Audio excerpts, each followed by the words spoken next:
my name's Lewis. I'm one of the renewable energy system designers here at Blue Ape Renewables. Next to me we've got Craig, who is also one of the renewable energy system designers at Blue Ape Renewables. Hello. Today we're going to be wrapping up 2024, discussing what's happened this year, and we're also then going to be going on to some of the changes that will be happening and are happening in 2025. First one we're going to discuss is the price cap increase from January. So I'll pass you over to Craig now and he can just mention some brief bits about that.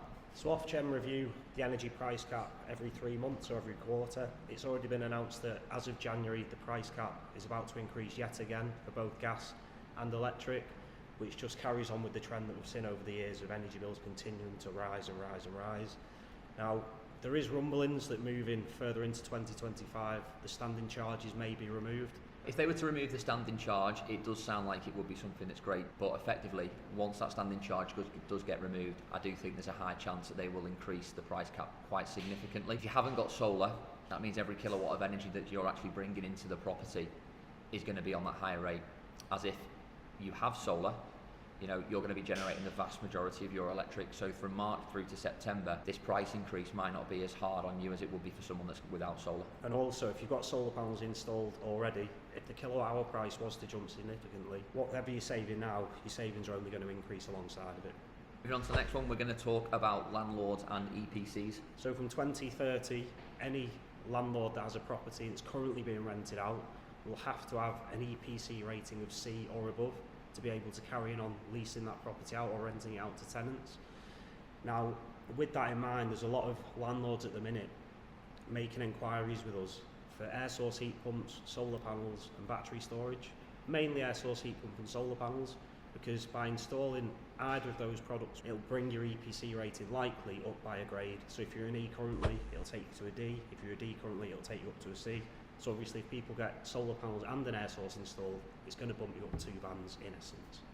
At Blue Ape Renewables, one thing that we're going to look at doing is we actually are going to look at bringing out landlord packages, which are going to significantly help landlords, obviously moving into the new year, so they can actually increase their EPC rating, so then they can eventually start to rent out their property. So we're going to start looking at packages for that in the new year, so that's definitely something for you to all look out for.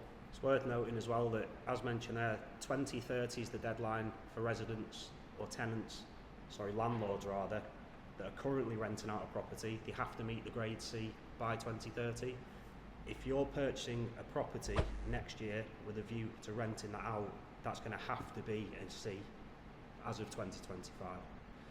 Moving on from there, the next thing on the agenda today is to explain to people a little bit more why, while demand for solar installations does drop in the winter because a lot of people are looking at the sky and thinking it's not going to generate much, it's actually very beneficial for you to get it installed in the winter prior to the peak generation months, not only to safeguard yourself against future energy price rises, but also for cost savings for yourself. So what you'll tend to happen is from March through to September, maybe even October, they are the peak months of generation. So vast majority of the times, they're the times where the solar generation is going to outweigh the consumption that's needed inside of the home. So that's why it is massively important for you to actually start looking at solar at the turn of the new year, because what tends to happen is once the turn of the year comes in, you then start to see delays in installations. You then maybe see stock shortages. Make sure if you are interested in solar, you get your inquiry in and you start looking to get the ball rolling with this installation, just purely and simply so you're set up now for these peak months of generation. If you can have this system installed February, March, there's going to be no delays, and you're also then going to be settled and sorted for the peak months of generation moving forward.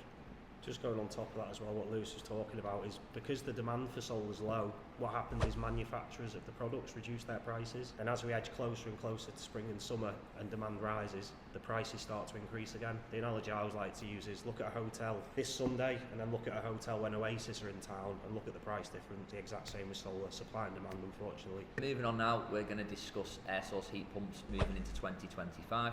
I'm sure the majority of you are aware there is a £7,500 grant available for the installation of an air source heat pump. A couple of things moving into 2025, which is going to change. One thing that will hopefully help a lot of people out there that've got terraced houses where it can be quite hard to find installation locations for the air source heat pump, mainly because as it stands, an air source heat pump cannot be located within a metre of your neighbour's boundary. So if you're a mid-terrace property, of course you've got your back door, and if you're a narrow property, it's nigh on impossible to be able to meet that clearance requirement. However, they are looking at, during 2025, potentially removing that restriction, which will open up air source heat pump installations for a lot more people, help a lot more people get more energy efficient, and help a lot more people save on the bills as well.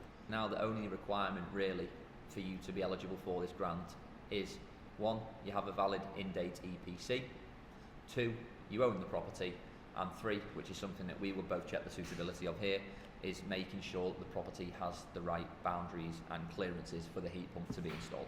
So that wraps up our end of year report and information moving in to 2025 on updates coming and changes in the renewable energy sector. So I'll leave Lewis to sign off and wish you season's greetings and best. So from everyone here at Blue Ape Renewables, we wish you a very happy Christmas, a very, very happy New Year. Keep following on for more videos and stuff like this in the new year. Okay, and we look forward to hearing from you. So please like and subscribe and keep watching the videos. See you next year. See you next year.